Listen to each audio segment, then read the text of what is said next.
Hearts and minds, winning hearts and minds. I was really keen to put this presentation to the Happiness Co. It's something that means a lot to me in terms of what it is I think we should do as people. Hey Daryl, lovely to see you, mate. And I think it's really something that I'm very passionate about, and something that I think Happiness Co. really is all about. But I don't want you to accept what I say as gospel. Feel free to challenge it. Put your notes up in the comments if you disagree. That's the wonderful thing around living in a democracy, of course, is that you can disagree. You can apply it to your own heart and mind, as it were, and see if it works for you. So come along with me for the journey. And as I say, put your comments up. If there's questions that you would like answered as we go along, then certainly I will do my best. Carol says I can't be heard. Can I just get a thumbs up from someone else if they can hear it before we go much further? Rachel, thumbs up, or Peter, can you hear it? That would be a no. Oh, we got one thumbs up. I'm guessing. Thanks, Rachel. Ta. All right. Well, Carol, put it closer to your ear, dear. See how you go. Yep, Beck's come in with some thumbs up. All right. So it might be your phone, maybe some earphones. Okay, let's start. So, winning hearts and minds. What's it all about? Why is it important to me? What is it that we can do? So, as a young boss, one of my first bosses when I was a young executive in the government, he's the most extraordinary person that I've ever worked for, and to be honest, I don't think I could ever work for someone that had the same sort of capacity as him.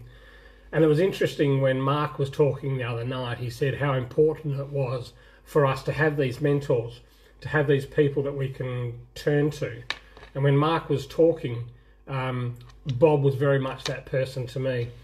And I remember him calling me into his office one night, and he said, "So, Hamo, tell me what the most important part of your job is." Now, at the time, I was responsible for the state's emergency management policies. I was responsible for the disaster response at a whole of government, whole of community level. I hadn't turned 30, I don't think, by that stage. And I don't recall actually what my response was, but I can assume it would have been a pretty kind of dogmatic, kind of textbook type approach, and it was probably something along the lines of, "Well, Bob, ensuring that the WA was prepared for large-scale emergencies or disaster events." And he kind of smiled and he goes, "Oh, really? And how do you propose to do that, Baz? How are you going to do that?" And I do remember my response to this, and I said very loud and proud, "Well, we'll do it through education, through policy, through rules, through enforcement." So by this time, Bob's kind of chuckling in his chair. And he said, "Really, that's how you're going to do this?" And he said these words to me, and 30 years later, they still ring very, very clearly in my mind. He said, "Hamo, it doesn't matter what job you do, what project you are working on, what position you hold in the future. The most important thing that you will have to do, the most important skill that you can learn, is to understand how to win the hearts and minds of the people who work for you, for the people you work for, and for the people whose behaviours you want to change." And it made sense at the time. I was like, yeah, okay, win hearts and minds. How hard can it be? And so started a curiosity in me around what did that actually mean? How do you actually do it? What is it that one needs to do? So I don't know how many of you know it, but the origins of a hearts and mind approach actually comes from the context of counterinsurgency. It's a military term in warfare. it was first used by a British General Templar, I think his name was, in 1952 around the Malay conflict. And he said something along the lines of, there is no point in just putting more and more troops into the jungle to fight this war. There's no point in just saturating it with more soldiers. What we have to do is to win the hearts and minds of the Malay people. So his strategy was to get the Malay people to understand what was going on there, and over time understand the strategy so that they could be allies and could help them win that war. And the same applied to the Vietnam War between the Vietnamese and the US governments, where the strategy was to win the hearts and minds of the Vietnamese people to counter the insurgencies of the Viet Cong. So that's where its origins kind of started from. And from there, over time, it's been picked up into the context of organisational management, leadership and things like that. So people like McKinsey, Forbes, they speak around changing people's behaviour through a hearts and mind approach. Now, really importantly, I don't want to lose you, because this isn't about management, it's not about leadership as such, and it is not about organisations, but I want to get to where I want to go through this example of organisations. It shows us the way it's being picked up, and my suggestions are on how we can take this to a personal approach. So guys like McKinsey, Forbes, they've said, well, we can actually sway employees through a collective voice. If we get them all thinking the same way, if we get them all behaving in the same way, then we have a greater opportunity to bring them as a collective group along with us. So that was kind of where it started, and it was through communications. Like, even if you just think about the amount of communications we've got now to 10 years ago, it's improved so much. So employees are now communicating far more frequently, far more personally. And so it's easier to get that group of employees who are, if you like, that critical mass. Bearing in mind this is for an organisation. So they said an employee will change their behaviour if they can see their leaders and their colleagues and staff behaving differently. Okay, so this is important. People will change their behaviours if they see their leaders and colleagues and staff behaving differently. They will change if they believe that they understand what is being asked of them and that it makes sense. Okay, so they see you behaving differently, they understand what's being asked of them, and that it makes sense. The next key ingredient to winning hearts and minds is to ensure that they believe that they have the skills, excuse me, that they have the skills to behave in the way that they are being asked. They have the skills to behave in the way that they are being asked. And that there are structures, processes and systems which will support those changes. Okay, so that's at an organisational level. I want to kind of leave that there, and then we're going to pick that up a bit later when we talk about this in our own personal lives. Forbes went on to say that there are other things that you can do to win hearts and minds. He said you put your employee at the centre of your talent management, which is a term I don't like. Make it a great experience from the beginning, and that's a really good point.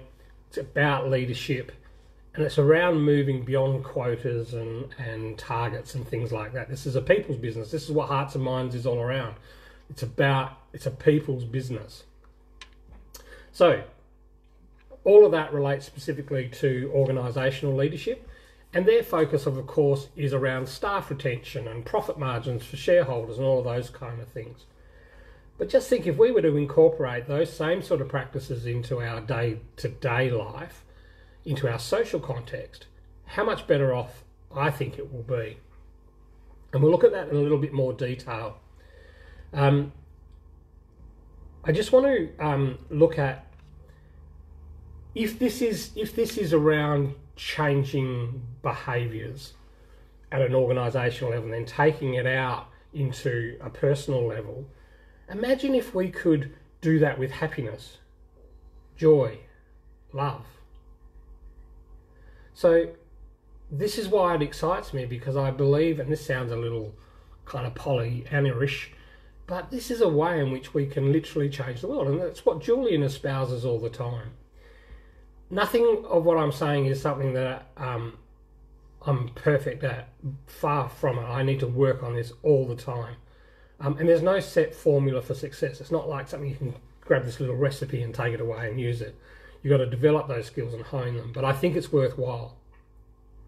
So if I look at, since I've joined the Happiness Co, looking at what the collective objective is, I think it can be summarised as saying Happiness Co is around changing our own thought practices, our physical behaviours, to be happy, to be happier, to be a better version of ourselves.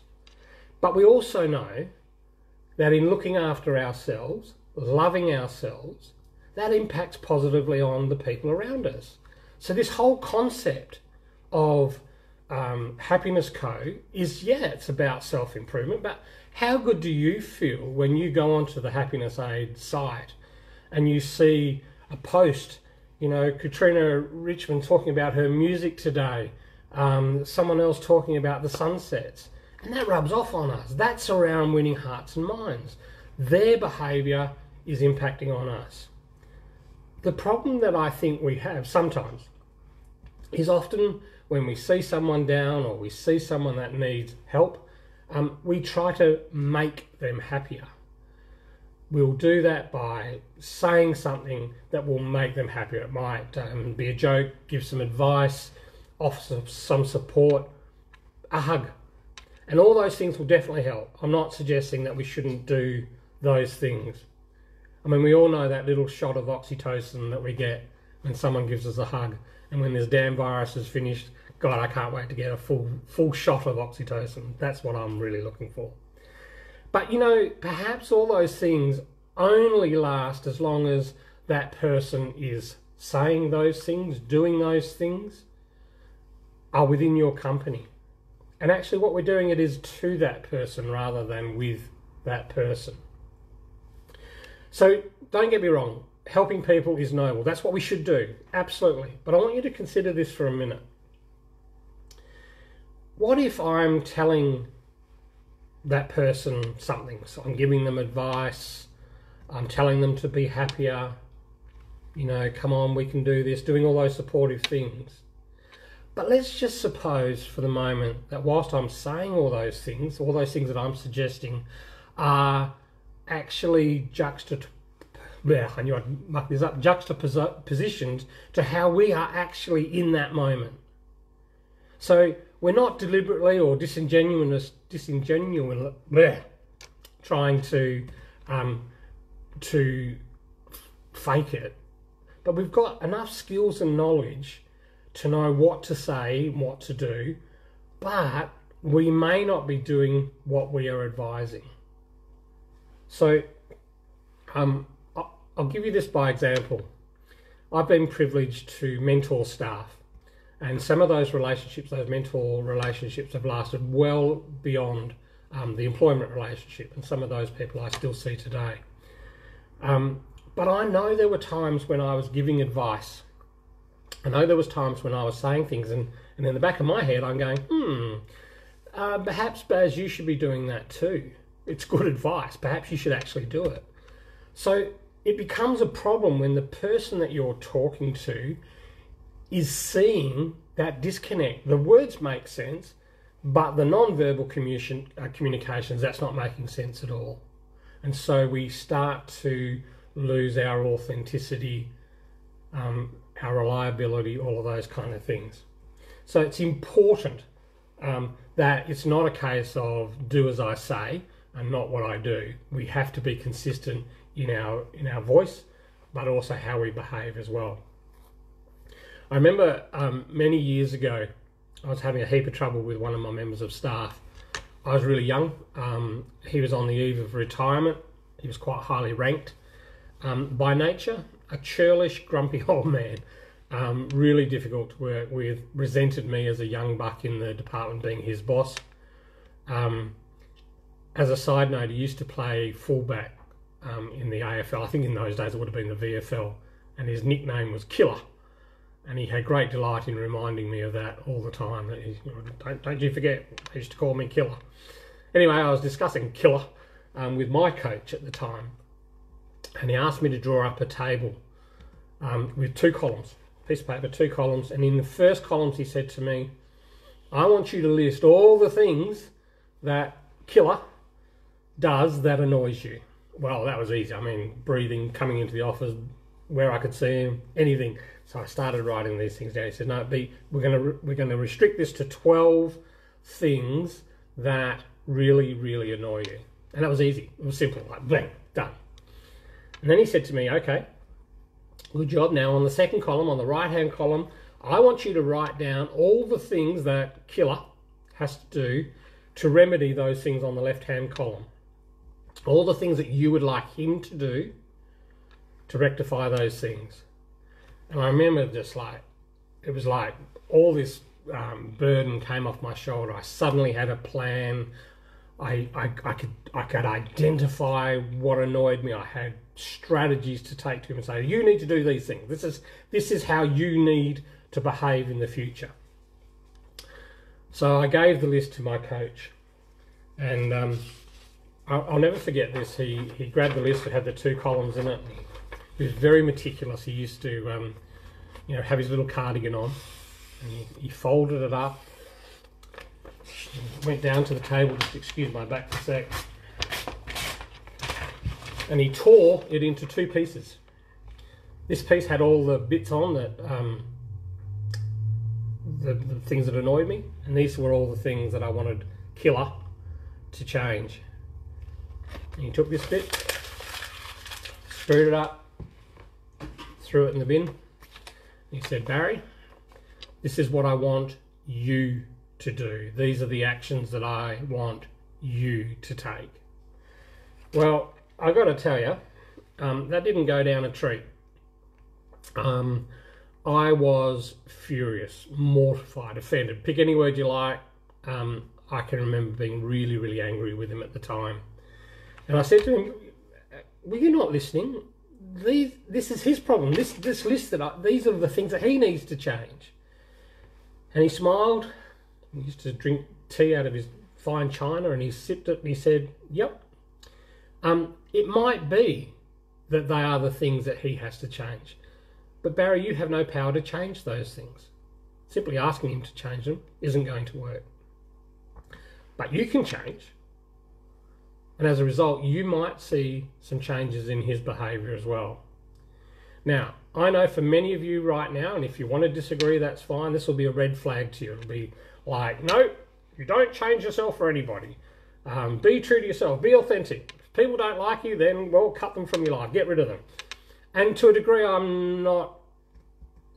I do agree with that to a degree. But you can only do that. You can only say those things if you are absolutely certain that you actually don't hold any responsibility in the things that are wrong in that relationship. I'm not sure of too many people that can actually say that there are not some things, not everything, but not some things that I couldn't change that would mend or improve that relationship. So, in my opinion, there are things that we do that we contribute to an outcome, and it's often in a bad way.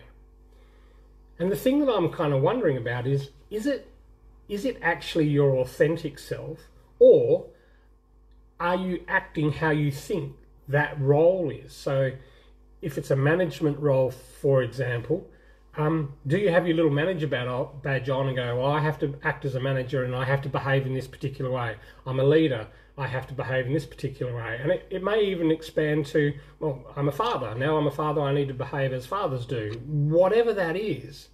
But is that your authentic self, or are you acting a role? So there's a real line between doing what you need to do, but also remaining authentic to yourself. I'm just catching up with my notes, so I apologise for that. There's one thing that I want to put a rider on all of this. If your values are being changed or challenged, then I definitely support that you never change those values. Those things that you hold intrinsically true, those things that your values and beliefs, that's a no-go area. So I'm not talking about those things there, all right? I just want to make that very, very clear. So anyway, back to the list. So my coach explained to me that I was actually contributing to the relationship breakdown, because every time I went into a discussion with Killer, I had already predicated my demeanour before he walked in, because I knew how he was going to act. And so I go, fine, let's bring it on. And it was like Groundhog Day every single day. You know, I have a saying which I just love, and those that know me, I drive it mad, but like, we seek to validate our own beliefs. And we do it all the time. We seek to validate our own beliefs. So if I think he's a prick, I will look for every single sign that says that's what he is. And so our discussions were predicated on that behaviour. So I'll give you an example, and this is kind of really how it happened. So he's a grumpy, sullen man, hates chatting.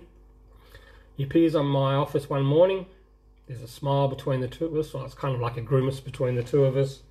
I look up from my work and I start by going, yes. And then the stilted dialogue would begin. And bear in mind, I consider myself to be a people person, and I think a pretty good manager and leader. But I had predicated the behaviour as soon as he came in.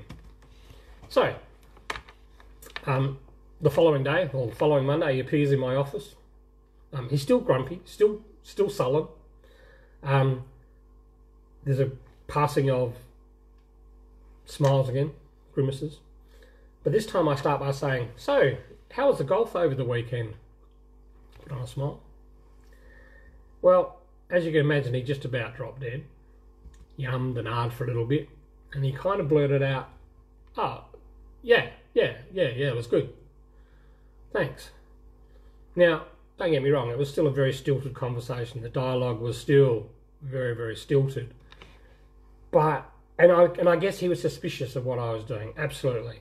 But something definitely changed that day.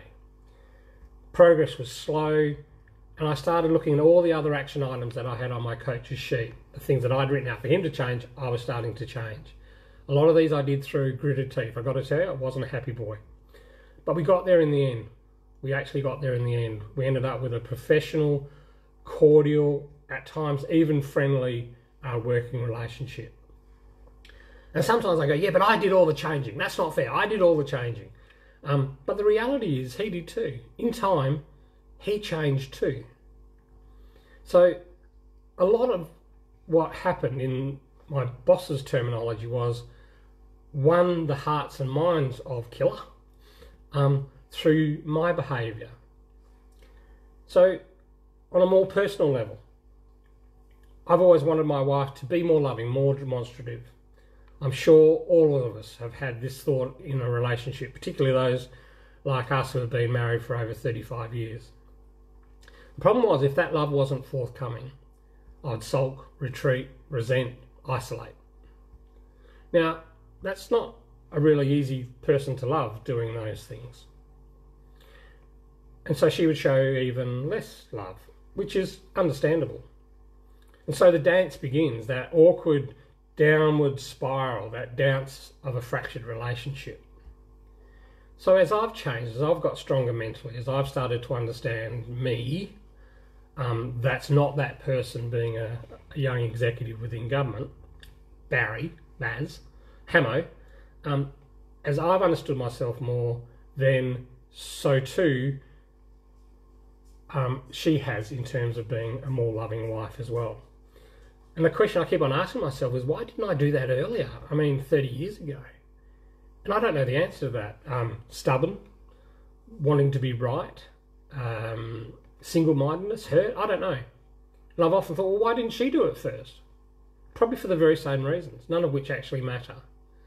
But my point is that we can change ourselves to not for the reason to change the behaviours of others, but that's a kind of plus side. That's actually what happens as a result of what you do. We do it for our own self-improvement, not to slyly change another person's behaviour. So there's an ethical relationship here that we're talking about. Excuse me. Once again, still putting on the rider.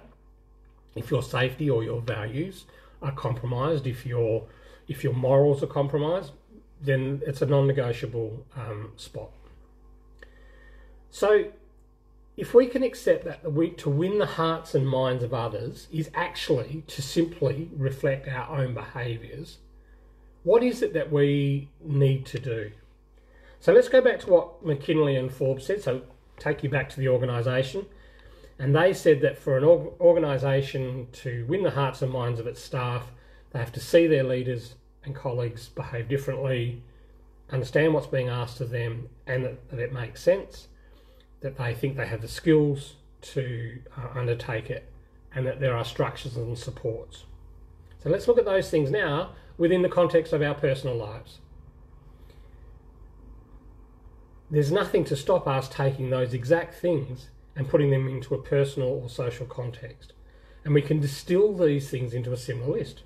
So, to win the hearts and minds of people, our friends, our family, they need to see us behaving differently. They need to see us acting with joy, with love, leaning into love, not fear. All those things that Happiness Co espouses, compassion. That's what they will see. And that's the message that they will take from that. We need to put them first. We need to put them at the centre of that process. And in so doing, when we're with them, be present. I mean, how many times do we see nowadays, you go for dinner and everyone's looking at their phones? That's not being present. It's disrespectful. So time is not just about being physically together. It's about engaging and being present. Our friends can understand, our family and friends can understand that happiness and joy is within reach of us all. Now, I'm going to tell you, 2 years ago, 18 months ago, I couldn't have said that. I could not have said that. Life for me was as bad as it could have got. But now I know that through bloody hard work, through talking to people, having the support of my wife, having the Happiness Co, I now know that to be true. That joy, compassion, love is within our reach. It's within our control. And the thing is, we've got to let those people know, the people that are a part of our lives, we've got to let them know that they actually have the skills and knowledge to do it as well. They can do it. And we can assist them with that. And then the last one around the structures, the processes, the system, that's Happiness Co and places like Happiness Co. So you can see that it all fits. This is around behaving in a way that spreads love, joy and compassion, winning hearts and minds. Lead by example. Live your life in the best way possible. I think that's a wonderful way to live our lives. Our loved ones have got to know that we aim for progress, not perfection. I know for me, I slip off the bandwagon all the time. I have bad days, but they're simply a point in time which are bad. I don't have a bad life. I have a wonderful life. And I'm now really happy. So obviously this list concentrates on our behaviours, that we lead by example. And it's not new in the field of leadership. We've all heard that terrible cliche in leadership, he walks the talk. It kind of grinds my gears a bit. But it's true, we do have to lead by example. Machiavelli spoke about it by saying, nothing makes a prince so esteemed as to great enterprise and setting a fine example. So when we see those people in our day-to-day lives, whether they be leaders, whether they be friends, those people that have set up a good enterprise, they've set up a nobility around them and they lead by example, they are the ones that we turn to. And then if you look at people like Mahatma Gandhi, he demonstrated in life peace and love, non-violent resistance could overthrow governments to protest the injustices that were happening, and people joined them. They have come, and he won their hearts and minds, but he behaved in a particular way. He set an example. He walked the talk, talked the walk. So you can see that this is a really powerful thing. So for us, if the behaviour we want to demonstrate at Happiness Co espouses every day that we act out of love, not interfere, that we show compassion for ourselves as well as others, we love ourselves so that others can love us, they're great things to show people every single day. So in looking at winning hearts and minds, I pondered over what would be the personal traits that we need. So we know kind of what we have to do, but how could we accomplish this? So the first seems obvious. When we consider that we need to lead by example, walk the talk, in my view, this is talking about being authentic. I mentioned earlier the person who changes when they go to work with their manager badge on or their leader badge on, whatever it is, they're not necessarily being authentic. But what does being authentic actually mean? Chris Connors described authenticity as being about presence, about living in the moment with conviction and confidence, staying true to yourself. An authentic person, and I love this, an authentic person puts the people around them at ease, like a comforting old friend who welcomes us in and makes us feel at home. It's a lovely definition of authenticity. The second trait that I think we need to have to win hearts and minds of people, and I think this is really tough for men particularly, is vulnerability. I think it's tough for everyone, to be honest, but I think for men particularly, showing vulnerability is very, very difficult. Brené Brown says that to be authentic, we must cultivate the courage to be imperfect. We need to be vulnerable. Now, in a society that kind of worships strength, particularly in its men, being vulnerable feels almost counterintuitive. I've always been a kind of heart on my sleeve kind of guy. But one of the biggest things I've ever had to overcome, that I had a complete mental breakdown in front of my team at work. And it still haunts me to this day, absolutely haunts me to this day. Why? Because the stories that I had in my head around breaking down. So for me, it was like I was weak. I showed my team that I was weak. I was not up to the job, all of those things. And I think the really interesting fact was when I got to speak to some of these people later, that wasn't my story in my head, was totally different to the reality. What does Julian say? Is, divorce the story, marry the truth.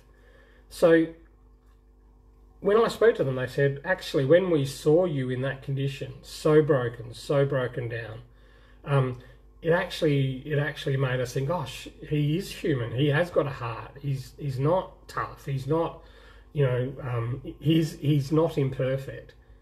And so it was a really interesting way for me to understand that vulnerability, like I am now, I guess, in telling you this, is a means by which people can judge your authenticity.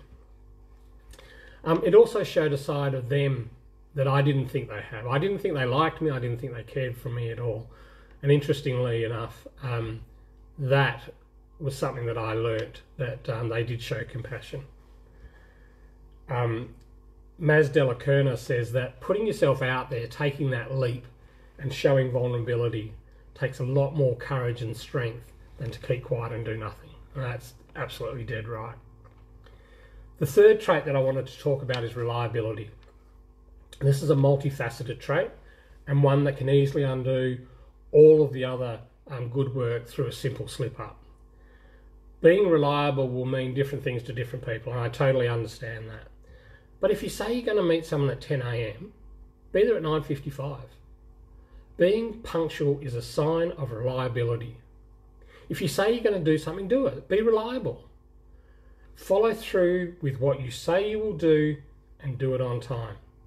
Because if you're not, your authenticity will be questioned consistently. The next important trait that I want to talk about is humility. And this is one of my ongoing learnings. And I'm constantly trying to remind myself to remain humble. So when I first started working, I set a goal to be an executive within the government at 40. I achieved it at 26. As a young executive in government, I was leading the state's emergency management teams. I was providing direct advice to the Commissioner of Police, all of the Directors General of Government, and I was the State Officer for coordinating the Australian Defence Force assistance to the state. Now, I don't share this with you to impress you, not at all, but rather to so you see the context for what happened with me. So in my mind, I was a big shot. I was it. I was impressive. I held seats on the crisis committee at a national level, and by far I was the youngest on that committee, probably by half to most of the men that were on there. And I note men, there were no women on that committee back in those days. The problem is, over time, I continued to overestimate my own self-worth. I started to believe, if you like, in my own propaganda. I believed I was unstoppable and indispensable. So I achieved my goal 14 years early. Now what was I going to do? And so began this awful cycle of setting importance on job title and salary. Oh, I'll be content when I make 75,000, 100,000. I'll be content when I make 150. I'll be content when I make 180. And so it went on and on and on. Now, I'm not saying that you shouldn't set goals. You absolutely should. But the caution here, in my case at least, was I lost the reason I wanted to go to work. My goal had always been to make a change, to serve my community, to leave a legacy. But somehow all that became lost in the pursuit of loftier job titles, higher salaries. In my opinion, I had lost humility. Now, I'm not suggesting that losing your job is a recommended course of action, but I can say now that I am grateful for how I have grown considerably since losing my job. Some guy said that you're a rooster one day and a feather duster the next, and that's certainly the case for me. Losing my job was a kick in the ass, like you wouldn't believe. It showed me that I was indispensable, that I wasn't indispensable. I'd lost my way. It was pretty tough. And that's what led to the breakdown. Back in 2002, I did my Masters, and I did my Masters in Leadership and Management. And I wrote a paper on the type of leader that I wanted to be. And interestingly, I was tidying up the office, not that you would know right now. I was tidying up the office, and I pulled it out, and I started reflecting on that paper. And whilst I had written it within the context of the leader that I wanted to be, I read it now with, what is the person that I now want to be? In terms of humility, in the paper, I quoted Confucius in this paper. And I love this. It says, I am not bothered by the fact that I am not known. I am bothered by when I do not know others. So it talks around ego, and it talks about that 15 seconds of fame on Instagram. It's not important that people don't know you. The issue is if you don't know other people. And this paper was a message to myself. It was a letter from my inner self to me. And I was reading that again, and again, this talk of humility. So this is 2002, almost 20 years ago. And I said to myself, you need to prune back the branches of your own self-interest and self-importance, ego. You need to let the sun shine through onto others. Remember, from an acorn, a mighty oak tree grows. Let those around you get the sun and the nourishment. Now there's a beautiful verse in the Tao relating to this as well. And in the second verse it says, "The myriad creatures rise from it, yet claim no authority. It gives them life, but claims no possession. It benefits them, yet extracts no gratitudes. It accomplishes its task, yet lays no claim to merit." I can't think of a more fitting description of humility than that. The last trait, which I'd like to discuss, because my time's becoming close, is integrity. In fact, I think it's what ties this all off together. I would argue that you can't do any of this without integrity. We often read of Ludwig in a book around Bethesda, talked about, we read of good and respected leaders, men and women of intelligence, talent and vision, who suddenly self-destruct when they reach the apex of their careers. How true is that? We've seen that particularly in politicians. They lose their way, their morals become doubtful, corruption becomes a thing, and it's at the apex of their careers, and they seem to have lost that integrity. And the problem with integrity, it looks different again to other people. But I don't think the definition of integrity are polar opposites. We may have different views on it, but this is a definition which really resounded with me. And it simply said, integrity is following your moral or ethical convictions and doing the right thing in all circumstances. And I love this bit, even if no one is watching you. And I love that you would do it because it's intrinsically the right thing to do. Having integrity means you are true to yourself and would do nothing, and I love this, would do nothing that demeans or dishonours you, not anyone else. Integrity is about yourself. Don't do something that will dishonour or demean yourself.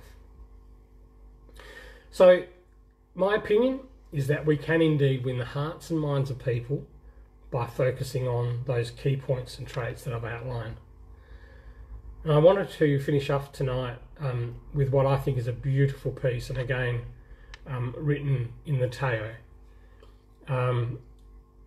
And for me, this really sums up winning the hearts and minds of people. And it states in part, "The reason why the river and the sea are able to be king of the 100 valleys is that they excel in taking the lower position. One must, in one's words, humble one's self before them.